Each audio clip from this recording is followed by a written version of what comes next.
খেলতে গিয়ে আমি দিদিকে এক ধাক্কা দিয়ে মাটিতে ফেলে দিতেই বাবা ছুটে এসে কোনো কথা ছাড়াই আমার গালে জোরে এক থাপ্পড় বসিয়ে দিল। তখন আমার বয়স 5 বছর আর দিদির 11। আমি ছোট থাকলেও বাবা সবসময় দিদিকেই কোলে করে নিয়ে হাঁটতো কোথাও বেড়াতে গেলে। দিদির জন্য আনা ড্রেসটা আমার সব সময় দামি মনে হতো। এমন না যে বাবা আমাকে আদর করতো না, অনেক আদর করতো। মা বেশি করতো, মায়ের চেয়ে বেশি করতো দিদি। এত সব আদরের মধ্যেও আমার সব সময় মনে হতো বাবা দিদিকে বেশি ভালোবাসতো, দিদিও বাবাকে।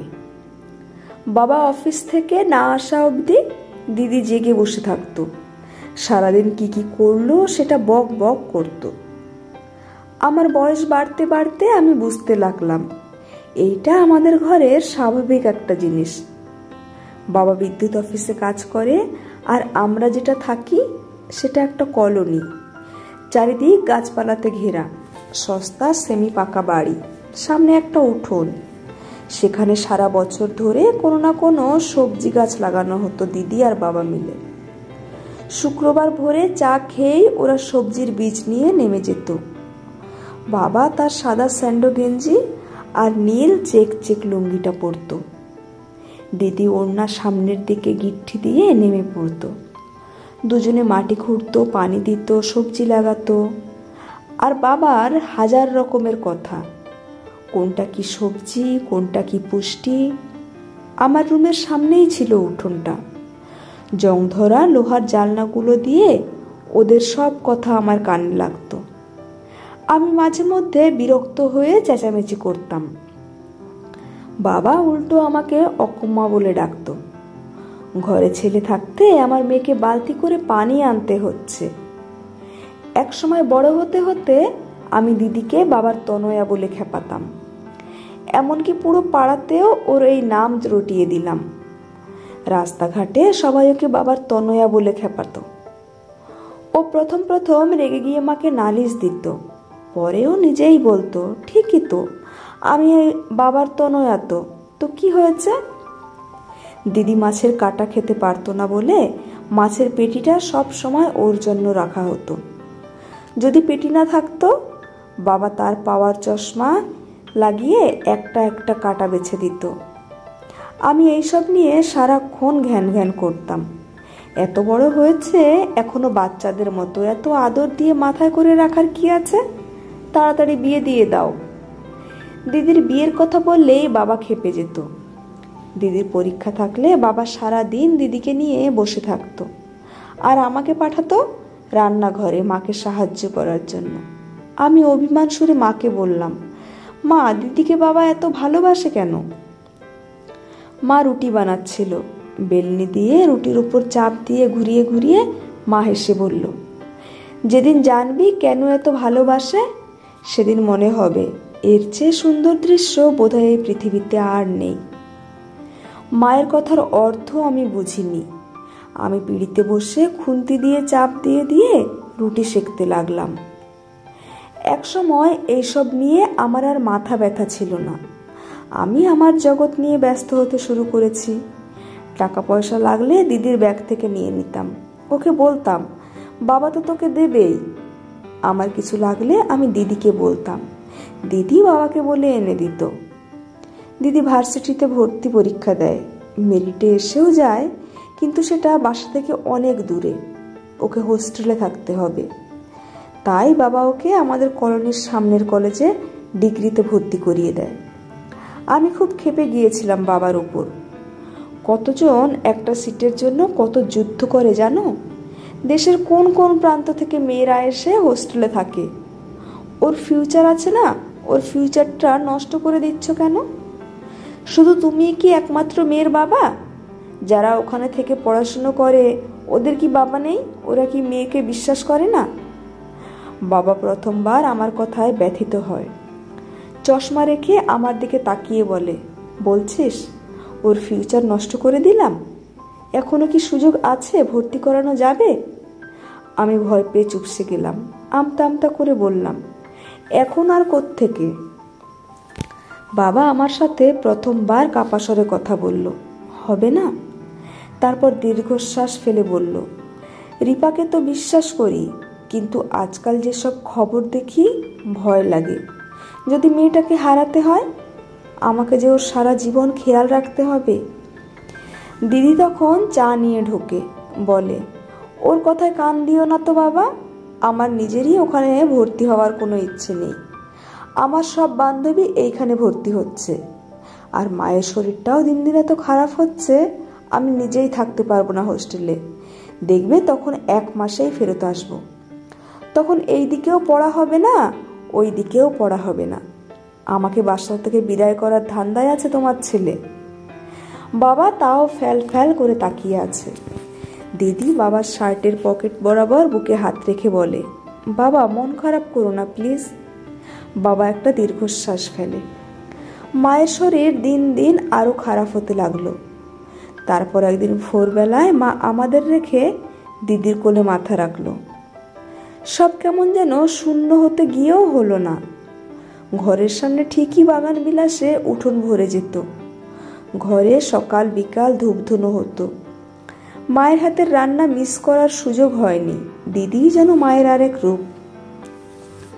বাবার টিফিন হতে শুরু করে সব খেয়াল তো সে আগে থেকেই রাখত। বিকেলে বাবা ফিরলে বারান্দায় চা নিয়ে বসতো। নতুন পুরাতন বিখ্যাত সব বই নিয়ে তাদের অনেক আলোচনা। আমি আমার জীবনে বিন্দাস চলতে লাগলাম। একদিন বিকালে বাসা থেকে বের হওয়ার জন্য গেট খুলতেই একজন লোক দাঁড়িয়ে আছে। পাশে আমাদের এলাকার মাসুদ চাচা। আমাকে দেখে বলল, এই যে রন, এই লোকটা তোমাদের বাড়ি খুঁজছিল, দিয়ে গেলাম। প্রবীরদা আছে, ওনাকে ডেকে দাও। লোকটা আমার দিকে তাকিয়ে বলল, এইখানে রিপা নামে কেউ থাকে? আমি মাথা নাড়তেই লোকটা আমার হাতে একটা চিঠি দিল। আমি উল্টে পাল্টে দেখে বললাম, ঠিকানা ঠিক আছে? রিপাও এইখানে থাকে, তবে এইটা মনে হয় আমাদের না। কেন? আমি আর কিছু বলতে যাব তার আগেই বাবা ডাক দিল, কে এসেছে? চিঠি আনা লোকটা আমার আগে ভেতরে ঢুকে বলল, রিপার নামে চিঠি। আমি বললাম, আরে আরে, আপনাকে বললাম না আমাদের না এটা। বাবা চিঠিটা হাতে নিয়ে বলল, ঠিকই তো আছে। আমি বললাম, আরে দেখো না, বাবার নাম ভুল আছে, তোমার নাম তো প্রবুল কুমার, এইখানে লেখা আছে সত্যঞ্জয় না কি যেন। বাবা তার চশমাটা খুলে টেবিলে রেখে বলল, ঠিকই আছে। আমি কিছু বলার আগে বাবা লোকটাকে বলল, আপনি বসুন, আমি রিপাকে ডাকছি। আমি কিছুই বুঝতে পারলাম না। বাবা দিদিকে ডাক দিতেই ওর বের হয়ে আসলো, ওড়নাতে হাত মুছতে মুছতে। বাবা ওর দিকে চিঠিটা এগিয়ে দিল। দিদি নাম পড়ল। বাবার দিকে চোখ তুলে তাকালো। বাবা সায় দিতেই দিদি খামটা খুলল।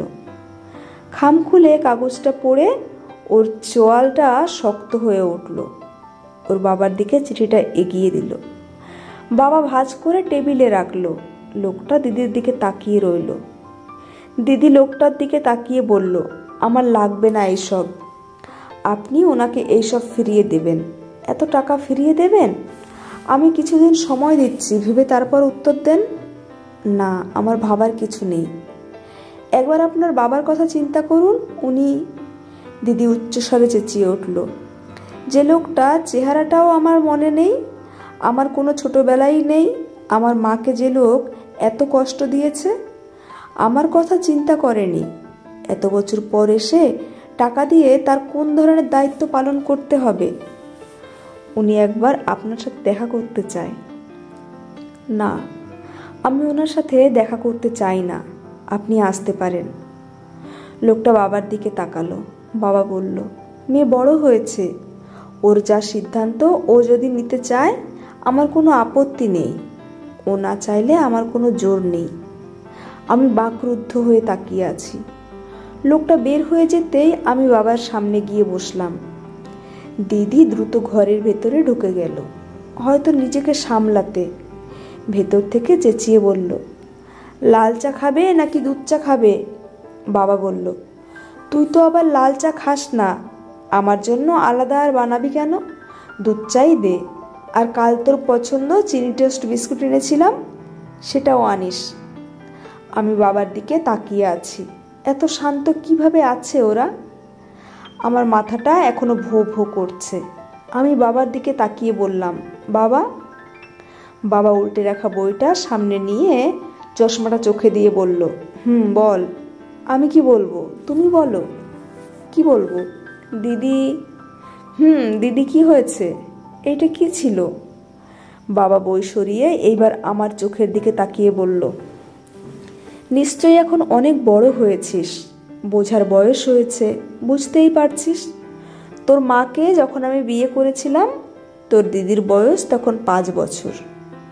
তোর মায়ের আগের জীবনে কি হয়েছিল, কি ছিল, এইসব নিয়ে আমি কোনো কালেই প্রশ্ন করিনি।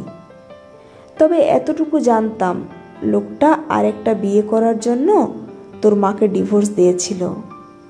তখন রিপার বয়স ছিল 2 বছর। এরপর তোর মায়ের সাথে আমার বিয়ে হয়, আর এরপর তুই হলি, শেষ। এখন লোকটা হয়তো কিছু দায়িত্ব পালন করতে চাইছে। যেহেতু তোর মা নেই, তোর দিদির সিদ্ধান্ত নেওয়ার ক্ষমতা আছে, আমার কিছু বলার নেই। আমার মুখ দিয়ে বারবার আসছিল, তাহলে দিদি তোমার মেয়ে না? কিন্তু বাবার কথাতে বাবা একবারও দিদিকে তার মেয়ে না বলে উল্লেখ করেনি বলে আমার তা উচ্চারণ করার সে সাহস হয়নি। দিদি চা নিয়ে আসলো, আমাকে দেখে বলল, তুইও খাবি চা?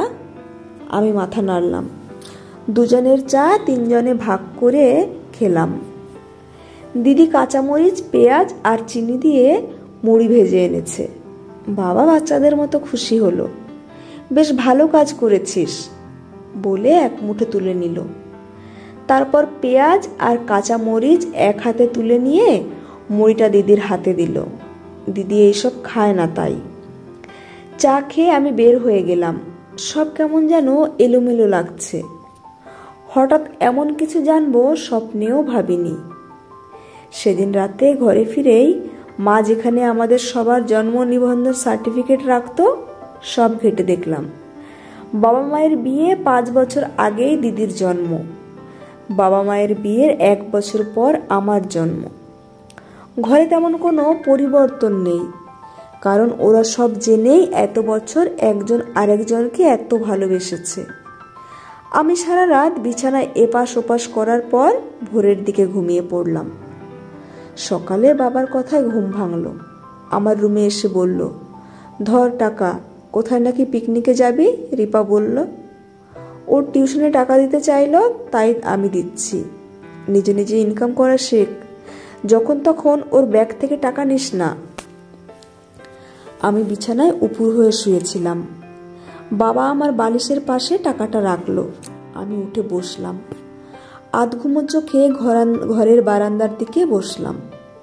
বাবা তার সাইকেল বের করছে। ডাক দিল, কই রে মা? দিদি বাবার কালো টিফিনের ব্যাগটা নিয়ে বাবার সাইকেলের পেছনে বেঁধে দিল। বাবা তার ব্যাগ খুলে দিদির হাতে টাকা দিল, তারপর মাথায় হাত বুলিয়ে দিল। ঘরের সামনে থাকা গাছের ছায়া পড়ছে ওদের গায়ে। ঘরের পাশ ঘেঁষে ওঠা সোনালো ফুল ঝরে পড়ছে সারা উঠোন জুড়ে। দিদির দেওয়া ধূপের সুঘ্রাণ তখনও ঘরে মৌ মৌ করছে। ঘরের পেছন থেকে পাখির কিচিরমিচির শব্দ। এই দৃশ্য এই ঘরে রোজ হয়, কিন্তু আজকের মতো স্নিগ্ধ কখনো মনে হয়নি। হঠাৎ মায়ের কথাটা মনে পড়ল।